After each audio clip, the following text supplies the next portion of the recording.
On the northern coast of Africa, just across the sea from mainland Spain, lies a piece of Europe that doesn't quite look like Europe at all. This is Melilla, a tiny Spanish enclave surrounded by Morocco, the Mediterranean, and a whole lot of controversy.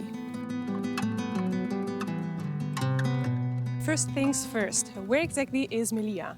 Melilla, along with Ceuta, are the only two full-on Spanish territories located in the north of Africa. This makes Melilla and Ceuta the most southern borders of Europe.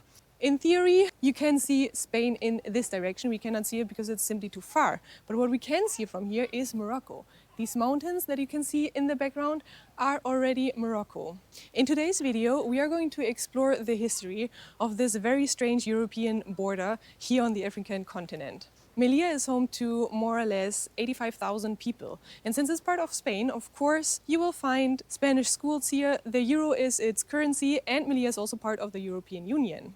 But if you walk just a few kilometers outside of the city center, and yes, you can walk there, you will actually be in Morocco. This makes Melilla one of the only land borders in between Europe and Africa. Behind me you can see the port of Melilla and also some beaches. This is more or less where the Spanish have arrived more than 500 years ago. But the history of Melilla dates back way longer. More or less 2,700 years ago, this used to be a Phoenician colony. Melilla was located on the trading route in between Gibraltar and Phoenicia, and therefore it was a very important location. It was passed on to various dynasties and empires until it was left abandoned. And in 1497, Spain claimed Melilla theirs. It was one of the first overseas territories that Spain claimed theirs. It was used as a military outpost and gave Spain control over the Mediterranean trade routes. We can see from up here some cannons, and there's a very interesting story, or kind of a fun fact, I guess. Not these cannons, but cannons on the highest point of Melilla have been shot to mark the border of Melilla. That's what I've read, at least. They shot more or less 3 kilometers wide, so Melilla is not a huge city because the border has been marked as far as the cannons could shoot. Melilla is a city of contrasts. You can see these beautiful beaches like this one here behind me, but there's a sad story behind those beaches.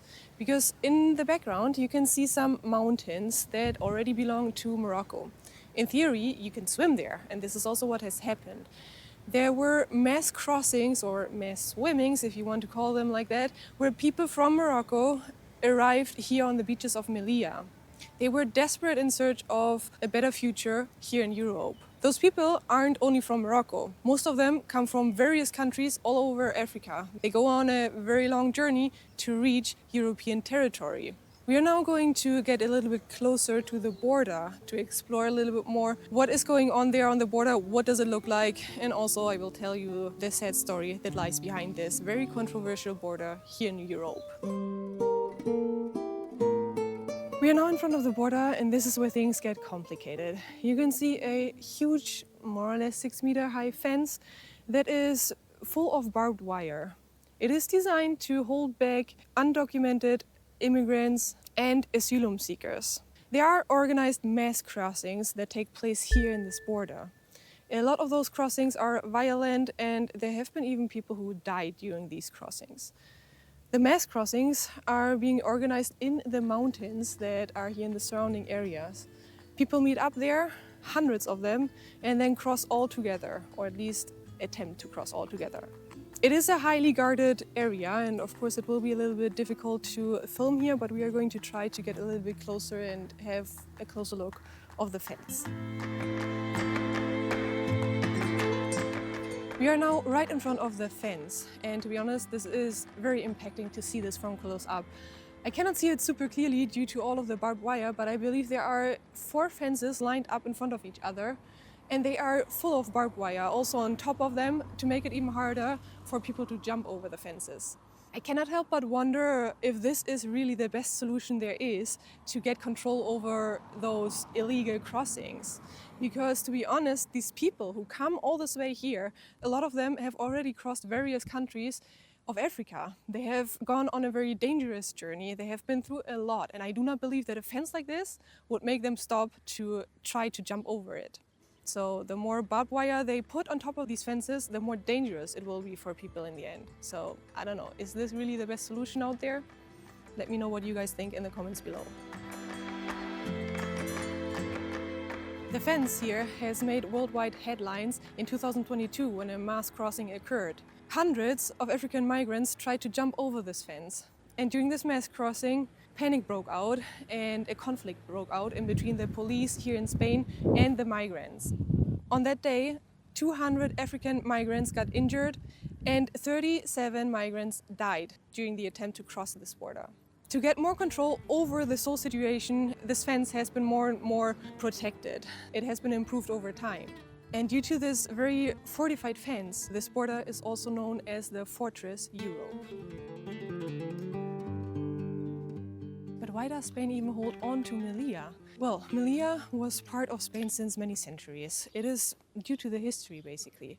Morocco claims that this area should be part of their country. It is located in Moroccan territory. For Spain, there are, of course, geopolitical reasons to hold on to Melilla, and Melilla has even been part of Spain way longer than Morocco has existed as a modern nation country. That's why Spain claims it theirs and holds on to it since many years now. We are in front of the border and we are going to cross into Nador now, into Morocco, and explore a little bit the other side of the border. We'll go to Nador and see how much things changed on the other side of the fence. We made it to the other side of the border. It took us in total 2.5 hours, and I'm not sure if we just chose a bad timing or day or if this is actually normal. When we were back there on the fence, there was a very kind person that brought us to the border, to the official border with his car, which was very nice. And he told us that lately the fence has been rather calm, but the official border here is extremely busy. That is due to the border crossing of people who actually have a work permit and work in Melilla.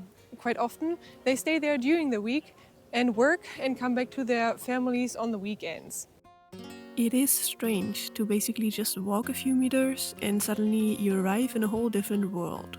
You clearly notice differences from Melilla. The architecture, the ambience, the way of living, and of course the language. Everything suddenly changes. Living at a border can have advantages. People from Melilla can buy cheaper in Morocco, while some Moroccans might get the opportunity to work in Melilla for a higher income. But all the struggle with having to constantly cross the border makes it clear the joy of freedom looks differently. The next bigger city closest to the border is Nador. It is not a touristic place to visit, however, it is a beautiful city with very friendly people, Moroccan markets, and a completely different vibe. Melilla and Nador are two cities so close to each other that couldn't be more different. They are connected and yet most of all separated by this heavily fortified border. It's a border that heavily influences people's lives. Because whether you like it or not, being born on one side or the other will extremely influence and determine one's opportunities and future. Nador is not that big and it's also not touristic, but it is definitely fun to explore the streets and the markets. We are in the waterfront now, and from here we can see the mountains that we've also seen from Melilla, but we cannot see Melilla itself because it is hidden behind the mountains. For me, Melilla is a very interesting city to visit. There is a lot to learn, a lot of history, and if you want to learn more about Melilla itself and why it's actually a good idea to visit it and to get to know it personally, you might want to check out this video next. But Melilla is also a symbol of the inequality and the huge problems that we have on our planet. It is a very controversial area, and I would love to hear your thoughts about the extremely fortified border of Melilla. For us, it is now time to leave Nador. Thank you so much for watching, and I will hopefully see you in next week's video.